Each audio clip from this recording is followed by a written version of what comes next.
Sound take 7 action. दोस्तों, आपने टोटी चोर पार्टी और उसके गटर छाप प्रवक्ताओं को तो देखा ही होगा, जिनका नाम लेने में भी शर्म आती है। बात सुनने के बाद तो गुस्सा आना स्वाभाविक सी बात है। आज की इस वीडियो में दोस्तों बहुत मजा आया। बीच डिबेट में ऐसा बवाल मचा। सपा प्रवक्ता अनुराग भदौरिया को इस बात का डर था कि भारतीय टीम पाकिस्तान को एशिया कप चैंपियनशिप 2025 में हराकर जश्न क्यों मना रही थी। यानी कि पाकिस्तान को हराकर भारत और भारत के खिलाड़ी जश्न मना रहे थे, उसका दर्द समाजवादी प्रवक्ता को था। लेकिन उसकी ऐसी धुलाई करी बीजेपी प्रवक्ता सुधांशु त्रिवेदी ने कि अनुराग भदौरिया का चेहरा देखने लायक था। बिल्कुल शर्मसार होकर उसका चेहरा झुक गया। साथ ही कांग्रेस का भी एक चमचा उसमें बैठा हुआ था। तो आइए वीडियो शुरू करते हैं। चलिए शुरू करते हैं। आपने कहा है कि बीजेपी का सिक्सर विपक्ष का कलेजा क्यों फटा। बिल्कुल मेरा कलेजा फटा था जब 26 बहनों को गोली मार 26 बहनों को का सिंदूर उजाड़ा गया था। मेरा कलेजा फटा था। मेरा कलेजा फटा था जब कर्नल सोफिया चौधरी को बीजेपी का नेता, बीजेपी का मंत्री, आतंकवादी का बहन बता रहा था। फटा था कलेजा। मेरा कलेजा फटा था जब 26 बहनों का सिंदूर उजड़ा था और ये जाखड़ा बीजेपी का सांसद कहता है कि उनमें वीरांगना का भाव नहीं था। कलेजा फटा था मेरा, क्योंकि हम हिंदुस्तानी हैं, देश प्रेमी हैं। मेरी बहन के अगर सिंदूर उजड़ता है तो कलेजा फटता है। सही कहा सोमनाथ जी ने। हम इंडियन टीम को बधाई देते हैं कि वो क्रिकेट में एशिया कप जीती है और बधाई देंगे भी, क्योंकि हिंदुस्तान की टीम है और बधाई के पात्र है। लेकिन ये बताइए, पहले ही कहा गया था कि उसके साथ मैच मत खेलिए। क्या आवश्यकता थी? जो देश हमारा दुश्मन है, जो देश हमारा बहनों का सिंदूर उजाड़ता है, वो देश के साथ हम क्यों खेलें? ऐसी मेरी क्या मजबूरी जो हम उसके साथ मैच खेलें? और क्या मजबूरी है बाद में देखो, वो तो चोर है ही, मानसिक रूप से चोर है। वो चोरी से आता है, बहनों का हमारा सिंदूर उजाड़ता है, चोरी से ट्रॉफी लेके भाग जाता है। जो लोग ट्रॉफी लेके भाग जाते हो, चोर हो, उनके साथ मैच क्यों खेलते हो भाई? किसने बोला था उनके साथ मैच खेलने के लिए? ऐसे लोगों के साथ तो मैच नहीं खेलना चाहिए ना।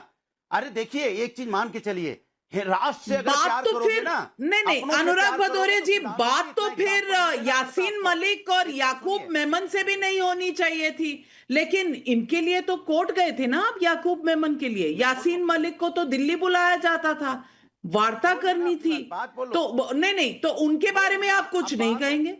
दिक्कत ये मेरी बात होने दीजिए।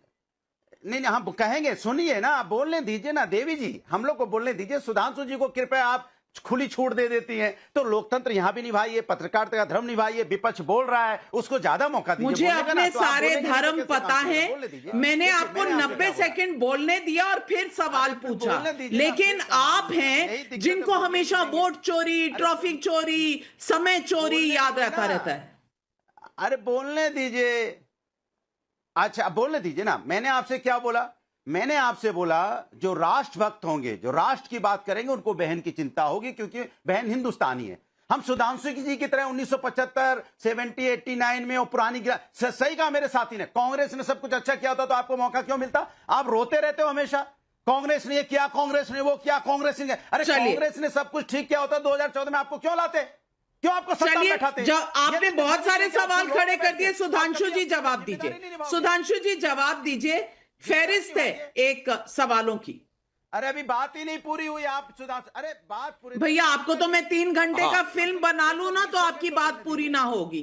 अरे बोलने नहीं दे रहे आप। 40 सेकंड नहीं सुनिए, मेरी बात सुनिए, बोलने दीजिए। मैं कहता हूं कौन ऐसा व्यक्ति है, मेरी बात सुनिए, जो लोग पाकिस्तानी प्लेयर वहां पे अपने बल्ले से की 47 दिखा रहे थे, सबने कहा है ये पाकिस्तानी बदमाश है, देखिए किस तरह की हरकत कर रहे हैं। जो प्लेन गिराने की बात करते हैं उसकी भी सबने बुराई की। अरे ऐसे लोगों के साथ खेलना क्यों खेलना ऐसे लोगों के साथ में? समझ गए सुधांशु जी। जब एक ही सवाल बार बार आप रिपीट कर रहे हैं, आप बार बार रिपीट कर रहे हैं। सुधांशु जी जवाब दीजिए अनुराग भदौरिया जी को। आप, मुझे लगता है नाविका जी, मुझे लगता भदौरिया जी डिबेट में एब्सेंट माइंडेड होके बैठते हैं। 1989, 74, 87 ये विषय हम नहीं लाए थे भदौरिया जी, तहसीन ने ये विषय को उठाया, तब मैंने उसका जवाब दिया। तो ध्यान ही नहीं रहता क्या डिबेट में आप बोलिए कि कौन क्या बोल रहा था और उसके बाद। और जहां तक आपका कलेजा फटा तो मुझे समझ में आता है मेरे भाई, मगर आपका कलेजा तब नहीं फटता था जब पाकिस्तान के झंडे फहराए जाते थे कश्मीर में। आपका कलेजा तब नहीं फटता था जब पाकिस्तान जिंदाबाद के नारे लगते थे। आपका कलेजा तब नहीं फटा जब कर्नाटक विधानसभा में पाकिस्तान जिंदाबाद के नारे लगे। आपका कलेजा तब नहीं फटता था जब पाकिस्तान की जीत पे जुलूस निकला करता था 80 के दशक में मेरे भाई। हाँ नाविका जी, एक बात में जरूर, नोटबंदी कर देंगे, क्या तरीका बीच में डिस्टर्ब करने का, बार बार अब बीच में फिर बोलने लगे पटर पटर पटर पटर। अब देखिए, आपने रिटर्न पे बोलिए भदौरिया जी, यही गलत तरीका है कि आप आके हिलने डुलने लगते हैं और फिर जब आपका फैक्ट गलत होता है तो विषय डाइवर्ट करके हर बात का जवाब दे सकता हूं, मगर अपने रिटर्न पे बोलिए। अब मैं जवाब देना चाहता हूं। हाँ नाविका जी, ये बात सही है। मैं जिस एशिया कप की बात कर रहा था वो 1984 का एशिया कप था। 1984 का एशिया कप था और रॉथमेंस क्लब के उस मैच के वो भी दुबई में खेला गया था, शारजा में, 1984 का। मगर तहसीन भाई, 80 में तो आतंकवाद पूरे चरम पे था, 84 में तो आतंकवाद पूरे चरम पे था, फिर पाकिस्तान से मैच काहे खेल रहे थे? और मैं दर्शकों से कहता हूं, जाके याद करिए, 31 अक्टूबर 1984 जिस दिन श्रीमती इंदिरा गांधी जी की हत्या हुई, उस दिन भारत पाकिस्तान में वनडे मैच चल रहा था, शायद सियालकोट में था। और बाद में जब मैसेज किया कि इंदिरा जी की हत्या हो गई तो वो रोक दिया गया था। जहां तक मुझे याद है उस समय दिलीप वेंगसरकर बैटिंग कर रहे थे, मैं बहुत बच्चा था। तो मेरे भाई क्यों खेल रहे थे भाई? एक तरफ आप सीधे सीधे कह रहे थे ऑपरेशन ब्लू स्टार हुआ था, जिसपे आपने सीधे कहा था कि पाकिस्तान ने पंजाब में आतंकवाद को भड़काया है। जनरल के सुंदर जी का ऑन रिकॉर्ड बयान था कि टेस्टिंग में वो लोग पकड़े गए, उस समय अभी नहीं समझ पाया था, फिजिकल एग्जामिनेशन में पकड़े गए कितने लोग पाकिस्तानी थे, और उसके 3 महीने बाद मैच खेल रहे थे।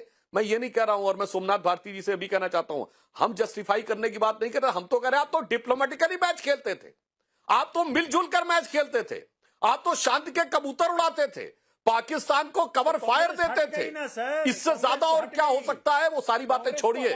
आज की स्थिति ये है, आज की स्थिति नहीं है जो कांग्रेस कर रही थी। अरे भाई मैं ये नहीं, मेरी बात सुनिए। अरे भाई हमारे से जो उम्मीद है मैंने बताया ना, हमने तो पाकिस्तान को छठी का दूध याद दिला दिया जंग के मैदान में भी। आज सबसे ज्यादा बुरी स्थिति अगर यह है तो सबसे ज्यादा बुरी स्थिति क्या आज पाकिस्तान में कभी 177 किलोमीटर अंदर जाके किसी ने मारा? बताइए, मैं चैलेंज करके पूछता हूं। बिल्कुल सही, बिल्कुल सही। नहीं, और जब सर्जिकल स्ट्राइक होती है, बालाकोट होता है, तब कितने सवाल उठते हैं वो भी कभी याद कर लिया करिए सोमनाथ भारती जी। लेकिन जनता के कई सवाल हैं। और आनंद दुबे जी मैं पूछना चाहती हूँ, हरि नारायण रांची झारखंड से पूछ रहे हैं, भारत की टीम ने पाकिस्तान को हराया, चोट पाकिस्तान को लगी, कांग्रेस को दर्द क्यों हो रहा है?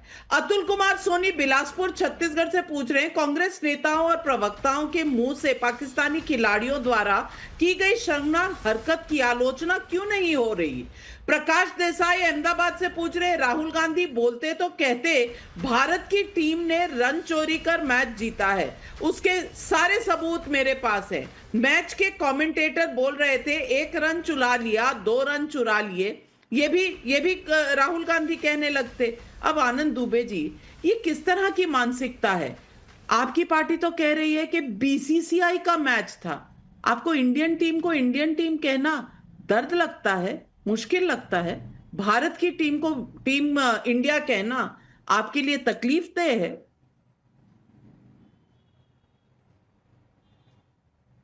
नाविका जी नमस्ते। देखिए, हमारे देश में क्रिकेट सबसे ज़्यादा देखा जाने वाला खेल है, सबसे ज़्यादा लोकप्रिय है, लोग पसंद करते हैं। शायद ही कोई घर होगा जिस घर में एक व्यक्ति क्रिकेट को पसंद न करता हो, ऐसा शायद कोई घर नहीं होगा। मतलब क्रिकेट सबसे ज़्यादा लोकप्रिय, लोग देखना चाहते हैं, खेलना चाहते हैं, लेकिन हर चीज़ का एक समय होता है, यह सही समय नहीं है। 1947 से लगातार पाकिस्तान हमें तकलीफ दे रहा है, हमें घाव दे रहा है, हमें कष्ट दे रहा है, या एक उपद्रव कर रहा है, आतंकवादी गतिविधियां करके हमारे देश का नुकसान करता है। लेकिन इस बार जो 22 अप्रैल वाली घटना है वो हृदय विदारक है, वेदना देने वाली है। देश इसको कभी भूल ही नहीं सकता, क्योंकि यहाँ पर मासूम बहनों का सिंदूर उजाड़ दिया गया। ये सही समय नहीं था। ज्यादा से ज्यादा क्या होता, एशिया कप से हम बाहर निकल जाते, ज्यादा से ज्यादा क्या होता, हम पे फाइन लग जाते, हमें बहुत सारी पाबंदियां लग, यही होता। लेकिन हम किसी को अगर बेइज्जत करना चाहते हैं, किसी का पूरा तरह धिक्कार करना चाहते हैं, तो हमारे यहाँ कहावत है ना कि भाई उसको मिलो मत, उससे बात मत करो, उसका मुंह मत देखो, और न तो वो आपका मुंह देखे। ये सबसे बड़ी बेइज्जती होती। इससे कहीं ना कहीं हम चूक गए। जिस एसीसी का जो चेयरमैन है मोहसिन नकवी, वो हमारे देश के बारे में कैसी दुर्भावना रखता है पूरे दुनिया को मालूम है। आज हम क्रिकेट खेलकर अगर पाकिस्तान को हरा भी दिए तो इसमें कोई बहुत बड़ा तीर नहीं है। जो पहले से ही हारा क्यों वो बेइज्जती नहीं है? कमजोर बेइज्जत तो ऐसा किया पाकिस्तान को, 3-3 मैच हरा दिए, हाथ मिलाया नहीं, ट्रॉफी उनसे हाथ से ली नहीं, ये बेइज्जती नहीं दिखती है इनको? तुषार गुप्ता जी जो नहीं पहले से हारा है। आप तो प्रूफ मांगने वालों में से हैं। आप जिनके साथ बैठे वो लोग तो प्रूफ मांगते थे कि सर्जिकल स्ट्राइक हुआ कि नहीं, बालाकोट हुआ कि नहीं, पेड़ गिरे कि कुछ डैमेज हुआ। ये तुषार गुप्ता जी आज इनको ये बेइज्जती नजर नहीं आ रही है? नाविका जी, ऑपोजिशन के लोग सबके सब ड्रामेबाज हैं। मैं इस शब्द का इस्तेमाल बहुत रिस्पॉन्सिबिलिटी से करूंगा, ड्रामेबाज है। आज ये सब यहाँ बैठे हैं ना, बात कर रहे हैं कि हमें अप्रैल को बहुत दुख हुआ, पहलगाम का दुख हुआ। इनसे पूछे 8 एयरबेस बता सकते हैं पाकिस्तान पे जिस पे हमने बम गिराए? 8 एयरबेस का नाम बता सकते हैं ये? जब ऑपरेशन सिंदूर हुआ तब तो ये कह रहे थे नहीं सरेंडर हुआ है, नहीं भारत ने हथियार डाल दिए, हमारे प्रधानमंत्री कमजोर है। जो लोग एक मिलिट्री ऑपरेशन के दौरान देश के साथ खड़े नहीं हुए, देश के प्रधानमंत्री को गाली देते थे क्योंकि उनको प्रधानमंत्री से नफरत है, तो उन्हें देश से भी नफरत हो गई। हमारी आर्मी, हमारी एयरफोर्स, हमारी नेवी से भी नफरत होगी। वो आज कह रहे अरे देखिए हमारा कलेजा फट रहा है। कोई कलेजा नहीं फट रहा, सिर्फ ड्रामेबाज है। और नाविका जी, एक बात मुझे समझ नहीं आती, इन्हें मैच नहीं देखना था, बॉयकॉट करना था, इनका ये अधिकार है, इनका ये राइट है। आपने बॉयकॉट किया, आपने पूरा एशिया कप बॉयकॉट किया, आपको बधाई हो। कल जब भारत मैच जीत गया तब आपको बधाई देने में क्या तकलीफ है? आपको किस बात की तकलीफ है? कि भारत मैच जीता ये तकलीफ है? कि पाकिस्तान हारा ये तकलीफ है? कि भारत नहीं हारा और नरेंद्र मोदी प्रधानमंत्री ने वो ट्वीट किया उस बात की तकलीफ है? सच ये है कि आपको तकलीफ इस बात की है, कल भारत जीता, पूरा देश एक जश्न के माहौल में था, पाकिस्तान को एक ऐसा मुंहतोड़ जवाब दिया जो उनके प्लेयर याद रखेंगे। उनके प्लेयर ग्राउंड पे ये प्लेन गिरा रहे थे, हमने उनकी पूरी टीम गिरा दी, उनका पूरा कट गिरा दिया, वो आपको नहीं दिखता, उस पर आप बधाई देना नहीं चाहते। ऑपरेशन सिंदूर के टाइम आप सब भारत सरकार के खिलाफ बात कर रहे थे, पाकिस्तान का नैरेटिव फॉरवर्ड करने वाले आपके सपोर्टर थे सोशल मीडिया पे। आज आप लोगों का कलेजा फट रहा है, ड्रामेबाज हैं आप सब, ड्रामेबाज। आगे बढ़ो, हम आपके साथ हैं। एक मत में हिंदुस्तान एक साथ खड़ा था, पता नहीं कहां पे सो रहे थे। एक मत में खड़ा था, सवालों की झड़ियां लगी हुई थी जब ऑपरेशन सिंदूर चल रहा था। डीजीएमओ आके ब्रीफ करते थे, आप लोग मानते नहीं थे, सवाल खड़े कर देते थे। आप कह रहे हैं एक मत से खड़ा था। सोमनाथ भारती जी, आप तो हमारी दर्शक है, सोनल सिंह, और दिल्ली से है हमारी दर्शक। आप तो इनका जवाब दीजिए। पूछ रही है क्या सौरभ भारद्वाज को सूर्य कुमार यादव से माफी नहीं मांगनी चाहिए? आज सोमनाथ भारती जी, सोनल सिंह का दिल्ली से सवाल है, आप इनका जवाब दीजिए। दर्शक आपसे सवाल पूछ रहे हैं, सोनल सिंह पूछ रही है सौरभ भारद्वाज को आज माफी मांगनी चाहिए सूर्य कुमार यादव से? जवाब दीजिए दर्शक का। जी जवाब दूंगा। देखिए, जब पाकिस्तानी खिलाड़ी वहां पे हमारा प्लेन गिरते दिखा रहे थे या हमको गन दिखा रहे थे, अगर उस वक्त सूर्य कुमार यादव मैच को कॉल्ड ऑफ कर देता, कहता ही नहीं होने देंगे, तब मानते कि अच्छा भारत माता।